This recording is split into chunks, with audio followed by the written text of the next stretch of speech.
Halo, selamat pagi. Jumpa kembali dengan Ibu Cita. Pada pertemuan kita kali ini, kita akan mempelajari mengenai kegunaan program aplikasi ya.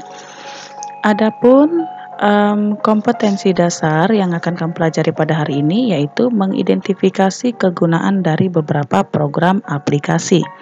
Di mana indikatornya menjelaskan dalam berbagai kegunaan perangkat lunak program aplikasi berbasis pengolah kata, menjelaskan dalam berbagai kegunaan perangkat lunak program aplikasi berbasis pengolah angka, menjelaskan dalam berbagai kegunaan perangkat lunak program aplikasi pengolah grafis, menjelaskan dalam berbagai kegunaan perangkat lunak program aplikasi presentasi multimedia. Oke, kita masuk ke dalam pembahasannya. Kita kupas satu persatu indikator dari beberapa perangkat lunak yang akan kita pelajari. Yang pertama, kegunaan dari perangkat lunak pengolah kata, yaitu antara lain satu, membuat dan mengedit dokumen seperti surat dan laporan. Kamu bisa menggunakan perangkat lunak pengolah kata itu untuk membuat atau mengedit dokumen ya nak ya, karena di situ juga ada beberapa fitur pengaturan kertas dan juga font yang bisa digunakan serta pembuatan tabel. Di situ kamu juga yang kedua, perangkat lunak pengolah kata itu bisa berguna untuk membuat desain amplop ya. Kamu bisa mendesain amplop kamu sendiri, membuat nama dan tujuan dari amplop tersebut serta mengatur besar dari ukuran amplop yang ingin kamu cetak. Nah, yang ketiga, menyusun secara otomatis daftar isi dan referensi. Jika kamu ingin membuat, mungkin suatu saat kamu menjadi seorang penulis, kemudian kamu ingin membuat draft buku ya. Draft buku yang pasti, kalau draft buku katanya ya, kalau kamu ingin membuat suatu buku pasti ada yang namanya daftar isi ya. Jadi kamu bisa menggunakan perangkat lunak pengolah kata ini untuk membuat daftar isi. Sudah, yang berikutnya yang keempat, mencetak dokumen yang telah dibuat tersebut. Nah, anak saya, setelah dokumen tersebut kamu susun, kamu bisa mencetak dokumen tersebut ya. Kamu bisa mencetaknya dengan mengatur ukuran kertas sesuai yang ada pada printer ya. Kita juga bisa mengatur apakah pencetakannya ini bisa dilakukan timbal balik pada setiap halaman. Oke. Yang kelima, mengubah dokumen yang dibuat sebagai format PDF. Anak saya, maksudnya itu di sini pada beberapa versi terbaru pengolah kata itu kita bisa mengolah file dokumen itu menjadi portable dokumen format atau yang sering kita dengar namanya itu adalah PDF. Nah, format ini nak itu memudahkan dalam penyebarannya karena kalau kita ketahui itu PDF itu mudah dibuka.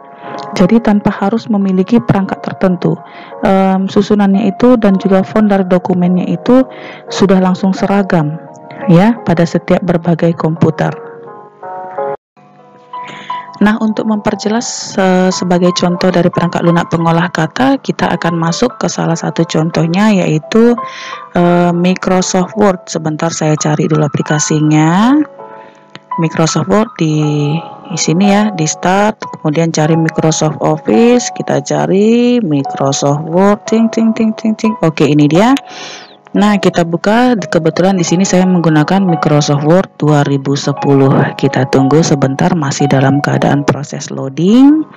Nah, ini dia anak-anak saya semuanya. Inilah tampilan dari Microsoft Word ya. Di sini ada home, insert, beberapa apanya ya, menu-menunya, home, insert, page layout, reference, mailing, review, view, Nitro Pro. Yang sering kita gunakan di sini ada home, kita bisa mengatur jenis tulisannya, ada banyak jenis tulisan, size dan juga warna dari tulisannya ya. Kemudian kita bisa menyisipkan tabel, menyisipkan gambar, sudah. Nah, ini dia, kita cari gambar yang kita inginkan jika ada yang mau disisipkan. Kita juga bisa menggunakan di sini ya, ada grafik yang tadi sudah saya jelaskan juga. Ada grafik. Di sini dia ada watermarknya. Sebentar, sedikit sedang loading. Jang. Nah, ini dia ya. Kita bisa buat seperti ini. Nah, ini dia ada nampak sedikit. Kalau nampak ya, ini agak berbayang, dia agak seperti di belakang dari kertasnya ya. Kamu juga bisa mengatur jenis kertasnya dengan menggunakan Microsoft Word ya. Ini dia letter, legal, A4 dan lain sebagainya. Oke. Itu tadi sedikit mengenai Microsoft Word ya nak ya. Nah, kita lanjut ke yang berikutnya, yaitu perangkat lunak pengolah angka ya. Perangkat lunak pengolah angka. Ada beberapa kegunaan perangkat lunak pengolah angka. Yang pertama kita akan bahas di bidang akuntansi. Dalam bidang akuntansi, perangkat lunak pengolah angka ini bisa membantu memudahkan pekerjaan di bidang bisnis dan perencanaan, juga meringankan bagian marketing dalam pembuatan laporan ya. Bagian marketing kan kalau misalnya di suatu kantor itu ada bagian marketingnya, mereka perlu membuat laporan penjualan misalnya ya, penjualan dan pembelian ya. Jadi mereka bisa menggunakan yang namanya perangkat lunak pengolah angka. Salah satu contohnya itu Microsoft Excel ya. Mereka bisa menghitung jumlah laba rugi, mencari besarnya keuntungan selama satu periode, menghitung gaji karyawan, itu bisa juga menggunakan perangkat lunak pengolah angka ya. Itu tadi di bagian bidang akuntansi. Berikutnya kalkulasi matematis. Nah, anak-anak saya, kalkulasi matematis digunakan untuk mencari data dari hasil penjumlahan, pengurangan, perkalian dan juga pembagian. Banyak juga bisa variasi yang bisa digunakan, misalnya memudahkan perhitungan angka dengan menggunakan rumus-rumus pembelajaran kamu ya, rumus-rumus matematika seperti rumus segitiga, rumus jajaran genjang. Mungkin kamu bisa menggunakan dengan mencarinya dengan menggunakan aplikasi pengolah angka tadi. Salah satu contohnya yaitu Microsoft Excel ya. Berikutnya kamu bisa ke salah satu kegunaan perangkat lunak pengolah angka tadi, yaitu pengelolaan data. Nah, anak saya di sini dimaksudkan pengelolaan data itu adalah membantu untuk merapikan data-data ya, terutama yang berkaitan dengan angka. Nah, berikutnya pembuatan grafik. Dalam Microsoft Excel ini ada beberapa grafik ya. Yang pertama itu ada lingkaran, garis, piramida, dan beberapa grafik lainnya. Contoh Microsoft Excel juga dapat digunakan untuk membuat grafik itu misalnya grafik perkembangan jumlah penduduk ya. Grafik perkembangan jumlah penduduk selama 1 tahun itu kita bisa buat juga menggunakan Microsoft Excel atau aplikasi pengolah angka tadi. Kemudian operasi tabel ya. Di sini di dalam aplikasi perangkat lunak pengolah angka itu juga membantu pembuatan tabel dengan berapapun jumlah kolom dan juga baris ya. Karena di Microsoft Excel ini terdapat 1 juta lebih baris dan juga kolom. Oke. Nah, supaya agak sedikit lebih paham mengenai Microsoft Excel, saya akan buka saja langsung aplikasinya agar kita pahami bersama. Seperti biasa tadi start button, kemudian kita cari Microsoft Office-nya, jeng. Oke, ini dia. Kemudian cari Microsoft Excel. Mana dia nak? Nah, ini dia di atas ya. Oke. Kita klik. Nah, ini dia tadi yang saya katakan, kalau dari segi menu-menu itu masih hampir sama dengan sama dengan Microsoft Word tadi ya, sama. Ini ada Home, Insert, Page Layout, Formula, yang di sini kolom header ya. Ini kursor kita. Nah, posisi kursornya di sini sedang di A1. Kalau kamu pindahkan ke sini, ini dia posisi kursor sedang di A4. Nomor, nama ya. Kita buat tabelnya. Di sini aja kita bisa menggunakan border aja ya, all border ya. Kita bisa buat misalnya nilai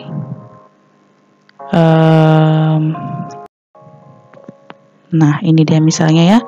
Kita buat seperti ini. Kita atur lagi, lalu di sini kita buat hasil. Oke. Jadi kita rapikan dengan menggunakan yang namanya merge and center. Kita atur perataannya, merge and center kembali, hasilnya kita merge and center, nilai juga demikian ya. Kita atur perataannya semuanya. Nah, seperti ini ya. Nomor 1 misalnya kita buat dulu. Namanya satu yang pertama Ucok, nama yang kedua si Butet. Nilainya si Ucok karena dia anak yang rajin dapat nilai 85 nilai praktek. Teori kita kasihlah dia misalnya 65 karena waktu ujian teori dia tidak belajar. Sudah? Lalu si Butet ini karena saking mentalnya dia praktek dia dapat nilai 50. Tapi teori juga nih dia karena malasnya belajar dia dapat nilai 40. Oke. Untuk mencari hasil rata-ratanya kita bisa menggunakan rumus matematika yang umum ya. Kita bisa menggunakan di sini kita lihat C3 ya, di kolom C baris ketiga. Maka kita langsung saja buat rumus matematikanya. C3 kita menggunakan operator penjumlahan ditambahkan dengan D3 karena ada di kolom D baris ketiga, tutup kurung. Lalu kita buat lagi dia dibagi 2 untuk mencari rata-ratanya. Enter, hasilnya 75 ya, paling tidak si Ucok lulus KKM. Kita lihat si Butet. Nah, untuk mencari nilai si Butet kita bisa menggunakan mengetikkan rumus yang ini lagi, atau ini langsung sampai tanda kursornya seperti ini ya, tandanya berbeda nih ya. Ini tarik ke bawah, kita lihat nilai si Butet, ceng 45. Nah, si Butet perlu belajar lagi lebih giat. Oke. Nah, ini salah satu contoh penggunaan Microsoft Excel. Kalau katanya tabel grafik tadi mana, Bu? Itu ada di insert. Ya, di sini ada macam-macam grafiknya. Nah, ini dia, ya kan? Di sini ada macam-macam grafik. Ini dia jenisnya, ada kolom, line, pie, bar, area, dan juga lain sebagainya, ya. Itu akan lebih didalami lagi untuk berikutnya. Oke. Nah, kita tidak perlu save karena saya hanya memberikan contoh saja. Nah, anak saya berikutnya kita akan bahas yang ketiga, yaitu kegunaan perangkat lunak pengolah grafis. Perangkat lunak pengolah grafis itu bisa kita gunakan untuk mengolah, editing, dan mendesain gambar atau foto. Contoh aplikasinya yaitu Adobe Photoshop, ya. Kemudian bisa juga yang kedua digunakan untuk membuat karya visual. Ya, membuat karya visual itu seperti logo, poster, ataupun juga banner. Bahkan mana tahu suatu saat kamu ingin menikah, ingin merancang undangan pernikahan kamu sendiri, itu kamu bisa menggunakan salah satu perangkat lunak pengolah grafis. Di sini contohnya boleh CorelDRAW ataupun contohnya aplikasinya itu Adobe Illustrator ya. Yang ketiga, desain grafis untuk mendesain layout majalah, tabloid, atau koran ya. Ini juga termasuk salah satu kegunaan perangkat lunak pengolah grafis. Nah, contoh aplikasinya apa, Bu? Contoh aplikasinya itu kita Adobe InDesign. Nah, Adobe InDesign itu salah satu contoh aplikasi yang bisa kamu gunakan untuk membuat layout majalah ya. Nah, next ya, kita masuk ke berikutnya. Kegunaan perangkat lunak pengolah presentasi. Anak saya, kegunaan dari perangkat lunak pengolah presentasi yang pertama yaitu menyampaikan informasi ya.